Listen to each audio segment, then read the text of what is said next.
ভোটের সময় এসে রাজ্য সরকারের কাছে হঠাৎ করে এত পরিমাণ টাকা কোথা থেকে চলে এলো? সেই তৃণমূল সরকার কিন্তু এতদিন পর্যন্ত কোনো সিদ্ধান্ত নেয়নি, উল্টে সেই ডিএ যাতে দিতে আরো দেরি করা যায়, যাতে আরো কিছুটা সময় পাওয়া যায়, তারা পৌঁছে গেছিল সুপ্রিম কোর্টে। রোপা আইন 2009, রোপা আইন 2009 অনুযায়ী সমস্ত মহার্ঘ ভাতা মিটিয়ে দেওয়া হবে, এই আশ্বাস মুখ্যমন্ত্রী দিয়েছিলেন। বাবাজি দিয়ে চলেছে সরকারের টাকা নেই করে, এ টাকা আছে, এ তো সম্পূর্ণ আলাদা টাকা, এ টাকা গেলই বা কোথায়? আচ্ছা, এতদিন যখন ডিএর জন্য বলা হচ্ছিল তখন রাজকোষে পয়সা ছিল না, এখন হঠাৎ রাজকোষ ভরে গেল ডিএর জন্য।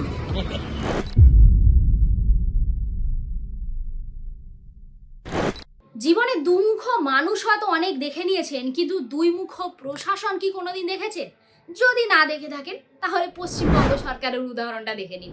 আপনাদেরকে আজকে বলবো কোনো চন্দ্রমুখী সূর্যমুখী নয়, বরং দুইমুখী প্রশাসনের কথা, যাদের সিদ্ধান্ত কিংবা কথা বা কাজ প্রত্যেকটাই হচ্ছে দুমুখ।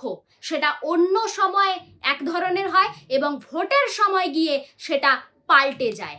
দারগোড়ায় কড়া নাড়ছে বিধানসভা নির্বাচন, আর সেই বিধানসভা নির্বাচনের সম্মুখে এসে রাজ্য সরকার একের পর এক যা স্টেপ নিচ্ছে, তাতে দুমুখ বলার বাইরে আর কিছু বলতে পারলাম না। দেখুন, এই নোটিশটা আমি দরকার হলে ভিডিওর মধ্যে স্ক্রিনে দেওয়া থাকবে এইদিকে। নোটিশটার মধ্যে পরিষ্কার রাজ্য সরকার জানাচ্ছে যে 996F এবং 997F অনুযায়ী রাজ্য সরকারি কর্মচারীদের 2016 থেকে 2019 পর্যন্ত যে পরিমাণ ডিএ, ডিআর এবং এরিয়ার্স পাওনা ছিল, সেই সমস্ত কিছু অর্থাৎ 100% সমস্ত তাদের যে মহার্ঘ ভাতা, এই মহার্ঘ ভাতা কিন্তু মিটিয়ে দেবে রাজ্য সরকার। ভোটের সময় এসে একের পর এক যুগান্তকারী সিদ্ধান্ত, যুগান্তকারী স্টেটমেন্ট দিচ্ছে রাজ্য সরকার, যেটা কিনা এর আগে তাদেরকে দিতে দেখা যায়নি। বিগত 5 বছর রাজ্য সরকার রয়েছে এই মসনদে তৃণমূল সরকার, সেই তৃণমূল সরকার কিন্তু এতদিন পর্যন্ত কোনো সিদ্ধান্ত নেয়নি, উল্টে সেই ডিএ যাতে দিতে আরো দেরি করা যায়, যাতে আরো কিছুটা সময় পাওয়া যায়, তারা পৌঁছে গেছিল সুপ্রিম কোর্টে। কিন্তু আজ যখন এই বিজ্ঞপ্তি তারা জারি করলো, ঠিক নির্বাচনের সময় এসে, সেই সময় দাঁড়িয়ে শুনে নিন যে সংগ্রামী যৌথ মঞ্চের মানুষেরা কি বলছেন, সেই আন্দোলনকারীরা। সুপ্রিম কোর্টের বিচারাধীনে যে রায় দিয়েছিলেন, বকেয়ার ডিএর যে 25% ডিএ ইমিডিয়েট মিটিয়ে দেওয়ার কথা ছিল, সেটা 31শে মার্চের মধ্যে মিটিয়ে দেওয়ার কথা, কিন্তু সেইখানে রাজ্য সরকার 3 ধরনের বিজ্ঞপ্তি প্রকাশ করেছেন: সরকারি কর্মচারী, এছাড়া আধা সরকারি কর্মচারী এবং পেনশনভোগী। যে নির্দেশিকা জারি করেছে, শুধুমাত্র সরকারি কর্মচারীদের 25% দিয়ে দেওয়া হচ্ছে, কিন্তু বাকি যে আধা সরকারি কর্মচারী যারা সারা বছর সরকারকে টেনে নিয়ে চলে, তাদের কোনো ডিএর কথা কিন্তু উল্লেখ করা নেই। এই 25% ডিএর মধ্যে যেটা দেওয়া হওয়ার কথা 31শে মার্চের মধ্যে, সেই 31শে মার্চে এখনও পর্যন্ত সরকারি কর্মচারীদের যেটুকু পাওয়ার কথা, তো সেটুকু কিন্তু এখনও অ্যাকাউন্টে এসে পৌঁছায়নি। কিন্তু যেটুকু প্রকাশ করা হয়েছে সেটা কিন্তু সম্পূর্ণ ভাঁওতা। ছাপ্পাবাজি দিয়ে চলেছে সরকারের টাকা নেই করে, এ টাকা আছে, এ তো সম্পূর্ণ আলাদা টাকা, এ টাকা গেলই বা কোথা? নেই তো, এটা তো অপরাধমূলক কথাবার্তা। এ তো ভোটের মুখে শুধু প্রহসন, মানুষকে দেখানো, চমক দেখানো, আর কিচ্ছু নেই, শুধু চমক দেখাচ্ছে ভেতরে। টাকা ঢুকবে না, অ্যাকাউন্টে আসবে না টাকা। এই ডিএ কারা পাবেন?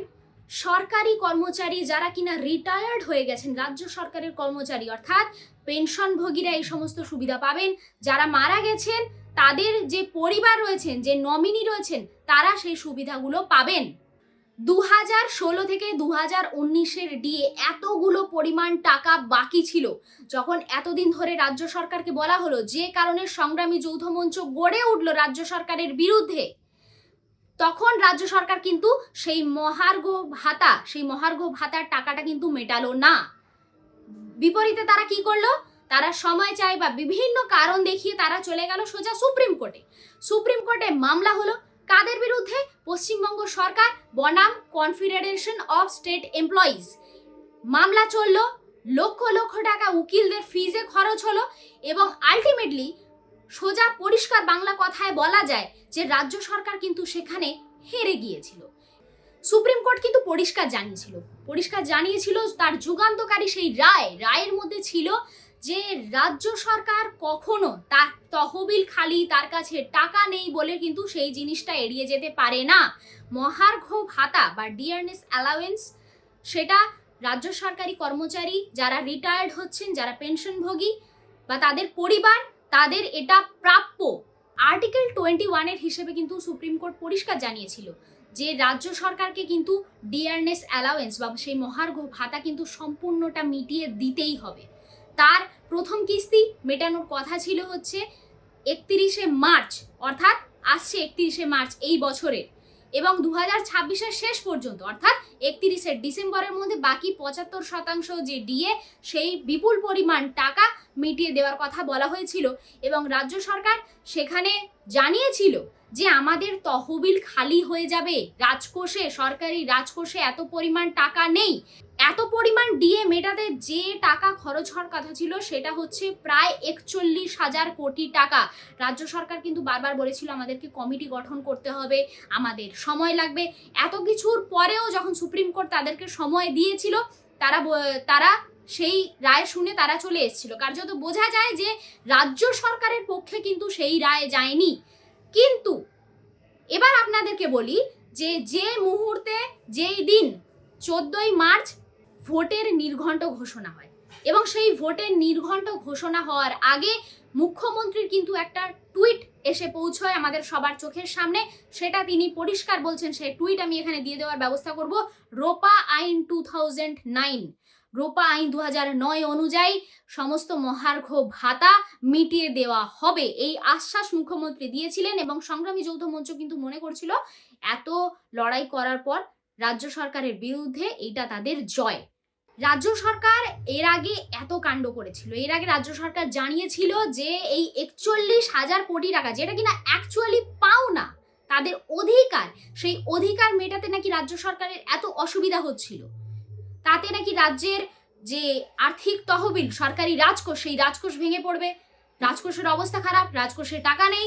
এদিকে অন্যান্য সব ক্ষেত্রে ক্লাবকে টাকা দেওয়ার বেলায় থেকে শুরু করে অন্যান্য আরো সব ক্ষেত্রেই যদিও রাজ্য সরকারের কাছে টাকা থাকে, এই ক্ষেত্রে ছিল না। যাই হোক, ভোটের সময় এসে রাজ্য সরকারের কাছে হঠাৎ করে এত পরিমাণ টাকা কোথা থেকে চলে এলো? রাজ্য সরকার পরিষ্কার নোটিফিকেশনে জানিয়ে দিল যে সমস্ত টাকা অর্থাৎ 100% ডিএ, ডিআর, এরিয়ার সমস্ত কিছু মিটিয়ে দেওয়া হবে। প্রশ্ন উঠে আসছে, তাহলে কি ভোটের আগে এসেই টাকা হঠাৎ করে চলে এলো রাজ্য সরকারের কাছে, নাকি কোথাও থেকে নিয়ে আসছে রাজ্য সরকার নতুন করে? সাধারণ মানুষ কি বলছে এই বিষয়ে শুনে নেব। আর ভোটের মুভমেন্টে তো সবাই করবে, কিন্তু অন্য বাকি টাইমে কেউ কিছু নয়। করবে না? আচ্ছা, এতদিন যখন ডিএর জন্য বলা হচ্ছিল তখন রাজকোষে পয়সা ছিল না, এখন হঠাৎ রাজকোষ ভরে গেল ডিএর জন্য, কি বলবেন? বলবেন না কিছু? না, সব কিছু ভোটের আগেই হয়। রাস্তাঘাট সারা বছর ভাঙা থাকলে কোনো আপত্তি নেই, কিন্তু এই ভোটের আগেই সব কিছু হয়। এটা রাজনীতি, আপনি বলছেন ভোটের আগেই সব ঠিক হবে? সব কিছু হয়। ভোটের আগে কেন ডিএ ক্লিয়ার করে দেওয়ার কথা আরে বলা বাবা, ভোটের আগে কেন? ভোটের জন্যই তো হবে না। তাহলে তার আগে পাবলিক যেহেতু ডিমান্ড করেছে, কর্মীরা ডিমান্ড করেছে, সে ডিমান্ডের যেটা দিদি দিয়ে মানে মানবিকতার খাতিরে তিনি করেছেন, এর বেশি আর কিছু বলতে পারেন। হাতে রাখার চেষ্টা, এ বাবা হাতেই তো আছে, হাতের বাইরে নয় তো। তাছাড়া দুয়ারে সরকার, তারপরে সব কিছুই করছে, তো ওরাই তো করছে, অন্য কেউ করছে কি বলো? অন্য কেউ করেনি। তো সেই ক্ষেত্রে দিদি যেটা করছে খুব ভালো জিনিস। আমার মতে সব যাদেরই টাকা ডিউ আছে, যেমন আপনার যত সরকারি কর্মচারী, তাদের টাকাগুলো মিটিয়ে দেওয়াটাই বেস্ট। কারণ সত্যি কথা বলতে এখন আপনার যে ভোটের যে সিচুয়েশন, সেখানে পরে কি হবে কেউই বলতে পারছে না। ভোটের রেজাল্টের পর কখন কি হবে কেউই বলতে পারছে না। তো ভোটের রেজাল্টের ওপর যেন এদের কোনো ইফেক্ট না পড়ে। ভোটের আগেই আমরা অনেক কিছুই চমক দেখতে পাই। ভোট চলে গেলে যে যার রাস্তায় সে তার ঠিক ফিরে যায়, সেটা যে দলই হোক না কেন। তো সুতরাং এটা তো একটা কমন সেন্স, ভোট আসার আগেই আমরা যত রকম চমক ধমক সবকিছুই দেখতে পাই। আপনারা শুনলেন যে ভোটের মুখে এসে এই ডিএ মেটানোর কথা শুনে সাধারণ মানুষ কি বলছেন। আপাতত এই পর্যন্ত। রাজ্য সরকার তার কাজ করতে থাকুক, তারা বিভিন্ন পাওনা গন্ডা যত কিছু তারা এতদিন পর্যন্ত হয়তো মেটাতে ভুলে গিয়েছিল, এই সময় হঠাৎ করে এসে তাদের মনে পড়েছে আরে বাবা লোকজন খেপে যাচ্ছে, এবার টাকা মিটিয়ে দিতে হবে। অনেক কিছু দেখছি, আরও দেখতে থাকবো, আপনারাও দেখতে থাকুন। চলে আসবো পরবর্তী ভিডিও নিয়ে খুব তাড়াতাড়ি। দেখতে থাকুন বেঙ্গল লিবার্টি, স্বাধীন কাঁচিহীন গেরিলা সাংবাদিকতার পাশে দাঁড়ান। ভীষণ ভালো থাকবেন, সুস্থ থাকবেন, নমস্কার।